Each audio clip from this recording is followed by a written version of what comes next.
자, 김상조 공정거래위원장이 취임을 했는데요. 14일 날이었어요. 그렇죠. 며칠 됐죠.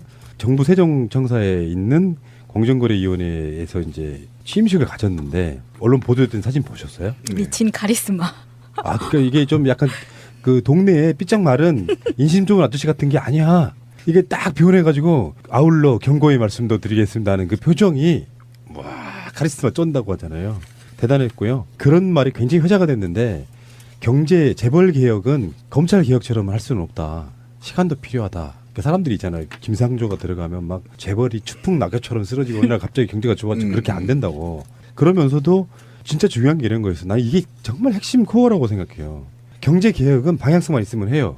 근데 그 경제 개혁을 못하게 만드는 대표적인 원인이 뭐냐면은 공정거래위원회는 사실 경제 검찰이라고 불립니다. 경제 검찰이에요. 그렇죠. 이쪽에 사법권 같은 게 비슷한 게 있는 거예요. 여기서 철퇴 맞으면 끝장나는 거야. 근데 그 사람 공식 명칭도 준 사법기관으로 되어 있어요. 예. 근데 이 사람들이 윤리의식, 청렴성이 없으면 안 되는 거예요. 그래서 사적으로 엄격한 도덕적 잣대가 적용될 거다라는 경고를 보낸 겁니다. 아울러 경고의 말씀도 드리겠습니다. 공정위 업무 추진의 원동력은 국민의 신뢰에서 나옵니다. 우리 공정위는 다른 어느 정부 부처보다도 더 높은 윤리의식과 청렴성이 요구됩니다. 우리의 자그마한 흠결 하나만으로도 사건 처리의 공정성을 의심받고 조직 전체의 신뢰를 잃게 만듭니다. 그만큼 국민들이 공정위에 요구하는 도덕적 잣대가 엄격해졌음을 의미합니다. 국민들의 높아진 눈높이에 맞출 수 있도록 사건 조사 절차나 심의 의결 절차 등 업무 처리의 전 과정을 세심하게 되돌아볼 필요가 있습니다. 필요하다면 업무 매뉴얼이나 내부 규정을 적극 개선해 나가야 합니다. 관련하여 공정위 내부의 기강 확립 방안에 대해서는 추후 보다 구체적으로 말씀드릴 기회가 있겠지만 오늘은 임시방편의 차원에서 한 가지만 강조하고자 합니다. 사회와의 소통은 더없이 중요한 일이지만 그렇다고 조직의 업무상 기밀이 비공식적인 통로로 외부에 유출되는 수준까지 허용되는 것은 결코 아닙니다. 따라서 업무 시간 이외에는 공정위, 오비들이나 로펌의 변호사 등 이해관계자들과 접촉하는 일은 최대한 자제하십시오. 불가피한 경우에는 반드시 기록을 남기십시오. 이런 중차대한 문제를 여러분들 개개인의 부담으로 떠넘기는 것 같아 죄송하지만 공정위에 대한 신뢰를 회복하기 위해 반드시 따라주실 것을 당부합니다. 너무 전혀. 예쁜 사람이 읽으니까 안 무서워. 아울러 경고해본다. 니들 내 말 안 들으면 죽어본다. 이 말이거든. 싹 쓸어불어. 니네 지금 점심때 로펌 애들 만나서 술 처먹지 말고 폭탄주 돌리지 마. 중앙부처 개새끼들 폭탄주도 먹거든요. 그래서 얘기 안 하려고 하는데 할 얘기 많아 이거. 언어가 정말 네, 오늘 좀 저렴한데. 좋아요, 좋아요. 제가 왜 이렇게 흥분하냐면 저는 기본적으로 공정거래위원회에 기소권까지 줘야 된다고 생각하는 사람이에요. 그러니까 제가 우리 방송에서 수천 번을 제가 얘기했지만 4대 사법기관, 4대 사정기관들 중에 단 한 곳만 제대로 됐다. 이 나라가 이렇게 썩지 않았다고. 박근혜가 구속되지도 않았다고. 우리 대통령을 구속시키지도 않았다고. 나쁜 놈이든 좋은 놈이든. 4대 사정기관이 단 한 군데도 국민적 신뢰를 얻지 못했다는 데 문제가 있는 거고 그 문제에 대해서 너의 뼈 깎아라. 맞아요. 그 첫 번째가 니네 로펌 회사 애들 만나가지고 점심 때 폭탄주 먹지 말고 만약에 먹고 싶으면 기록에 남겨 개새끼들아. 이 얘기를 지금 예쁘게 한 거라고.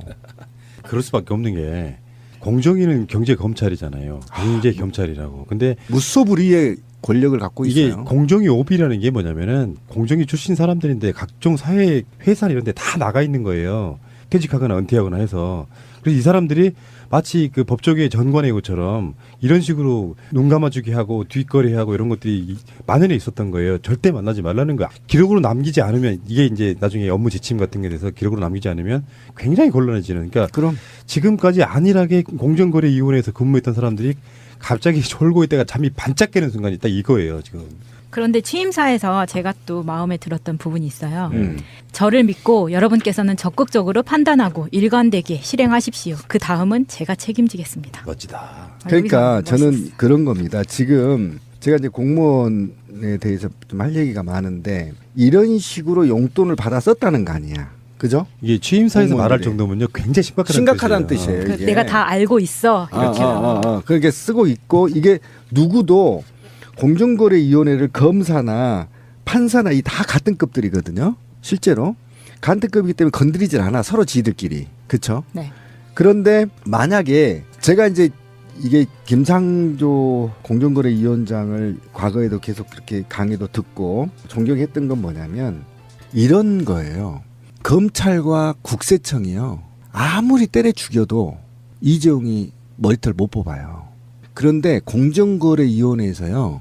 30분만 들어갔다 머리털 다 뽑을 수 있어요. 얼마나 무서운 곳인지 아세요? 코에 걸면 코골이야. 다 대기업들이. 그러니까 이 코에 걸면 코골이 전부 다 코골이 귀에 걸면 귀골이 코에 걸면 코골이인 것을 뭘로 지금까지 다 살아남은지 아세요? 다 로비예요. 학연, 인맥, 로비. 그거 하지 말라는 경고를 한 거거든요. 그러면 이제 칼을 뽑겠다는 겁니다. 그런데 조금만 기다려봐. 내가 기준안 만들어 줄게. 그리고 그것은 너희들한테 다 전가한 것 같지만 나도 감내할게. 대신 저는 공정위원회 활동비 같은 것을 팍팍 밀어줘야 된다. 저는 오히려 그러고 나서 이들을 통해서 재벌계에게 드라이브를 걸기 시작하면 저는 적어도 100대 기업들 회장들 머리털 다 뽑을 수 있다. 짧은 시간에 가장 짧은 시간에 뽑을 수 있다. 그래서 저는 그 통신사 같은 거 요즘 말이 많잖아요. 지금 막 이 새끼들이 지금 전면전을 하고 있더라고. 우리 문재인 대통령하고 통신비 인하하라면 해야지. 한 해에 SK가 3조씩 순이익을 내는데 그 돈으로 하이닉스 사들이는 돈으로 인하해야지. 그런데 덤벼? 이런 것들요. 공정위 한번 들어갔다 나오면 다 내립니다. 다 내릴 수 있어요. 김상조를 임명한 이유가 두 가지가 나온 거예요. 그럼요. 나온 거죠. 그러니까 이런 거 하라고 시킨 거고요. 그리고 자유한국당이 반대했던 이유도 이런 거고요. 김상조 후보자가. 그리고 아까 말씀하신 거 통신비 인하에 대해서 바로 엊그저께 공정거래위원회가 경고를 했습니다. 그래서 이제 벌써? 통신사들한테 공정거래위원회만 잘만 해도요. 골목 상권 같은 거 안 뺏기고 제대로 된 조화로운 정권을 만들 수 있는 겁니다. 법에 그렇게 나와 있어요. 그러니까. 시장 경제를 과도한 남용과 과도한 경쟁력을 집중을 방지하고 부당한 공정임의 공정으로서 규정하여 공정하고 자유로운 경쟁을 촉구함으로써 그 자유시장 경쟁제를 지킨다. 뭐 이런 게 나와 있다고. 근데 그게 법에 있음에도 불구하고 성역이었던 거예요. 그럼요. 예. 그 그리고 전문 노리려고. 영역이라 전문 영역이고 굉장히 비밀 업무라고 해야 되나? 일반인들은 알 수 없는 전문 영역이기 때문에 그들만의 특권을 노렸던 거야. 그래서 취임사에 이런 부분이 나와요. 공정위가 해야 될 책무의 수행이 뭐냐. 대규모 기업 집단의 경제력 오남용을 막고 바로 그거죠. 하도급 네. 중소기업, 가맹점주, 대리점 사업자, 골목 상권 등의 을의 눈물을 닦는 것. 그리고 공정위에 민원을 접수하시는 한 분 한 분의 사연은 너무나 절박하기 때문에 이 모든 것들이 생존에 걸려있는 문제들이 다 정확하게 파악을 하고 있는 정확하게 거죠. 파악하고 있고 그리고 예. 김상조가 정말 저는 이 일을 하기 위해서 태어난 것 같아요. 김상조 말고 다른 사람이 누가 있겠어요? 굉장히 적임자였다. 정확히 적임자를 찾았다. 그리고 그 임무를 수행해야만 김상조다. 네. 이름 비슷한 김상호 씨도 괜찮은데. 저 데려다 놓으면 저는 20분이면 끝납니다. 네. 그냥 너 이재용이 이리 와. 그냥 조사 짱돌로 조수면 다 알아서 내놓은 겁니다. 예. 그러니까 알았어 나 이거 안 할게 이렇게 나오는 거예요. 유독 언론사들이 김상조를 때렸어요. 여러분들이 다시 한번 보시면 아시겠지만 청문회 해보니까 오히려 미담이었단 말이에요. 그렇죠. 제기했던 의혹들이. 그 이유가 다시 한번 말씀드릴게요. 남양유업법. 대기업과 대리점 간의 가불관계를 그렇죠. 방지하고자. 근데 거기에 포함되어 있는 대기업이 신문사 6개가 있었단 말이에요. 맞아요. 조중동, 한겨레, 매경, 한경 이렇게. 그러니까 김상조가 되면 안 되는 상황이었던 거예요. 김상조가 남양유업법 같은 경우는 언론사를 포함시키느냐 마느냐에 관련해 갖고 김상조 자체가 언론사도 포함돼야 된다는 주의. 그렇지. 그런 편에 있었던 사람이란 말이에요. 맞아요. 예. 그런 측면이었고요. 예. 자, 알겠습니다. 김상조 역시 임명한 이유가 있었군요. 끝까지 성공하십시오. 김상조 공정거래위원장은 공정위 정책 기조의 전환을 선언했습니다. 기존에는 공정하게 경쟁하는 시장 환경을 조성하는 데만 초점을 맞췄다면 이제는 적극적으로 경제, 사회적 약자 보호에 나서야 한다고 강조했습니다. 대규모 기업 집단의 경제력 오남용을 막고 하도급 중소기업, 가맹점주, 대리점 사업자들, 골목 상권들, 을의 눈물을 닦아달라는 것입니다. 재벌개혁과 관련해서는 점진적 개혁을 다시 한번 확인했습니다. 특히 임명장을 받으면서 문재인 대통령에게 재벌개혁은 검찰개혁처럼 몰아치듯 할 수 없다는 말을 했다고 전했습니다. 이해관계자가 많고 시장에 미칠 영향도 커서 예측 가능한 수준에서 합리적으로 추진하겠다는 겁니다.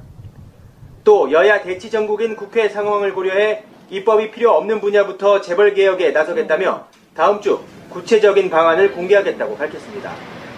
특검 수사 결과 공정위가 삼성물산 합병 과정에서 사실상 특혜를 줬다는 사실이 드러난 점을 의식해 기강 다잡기에도 나섰습니다. 업무 시간 외에 특히 공정위 오비들이나 로펌의 변호사 등 이해관계자들을 접촉하는 일은 최대한 자제하십시오. 불가피한 경우에는 반드시 기록을 남기십시오. 재벌개혁과 함께 문재인 정부 공정위의 주요 과제인 갑질 근절과 관련해서는 가맹점, 대리점 업계의 불공정 관행부터 손볼 것으로 보입니다. 경제개혁은 방향성만 있으면 해요.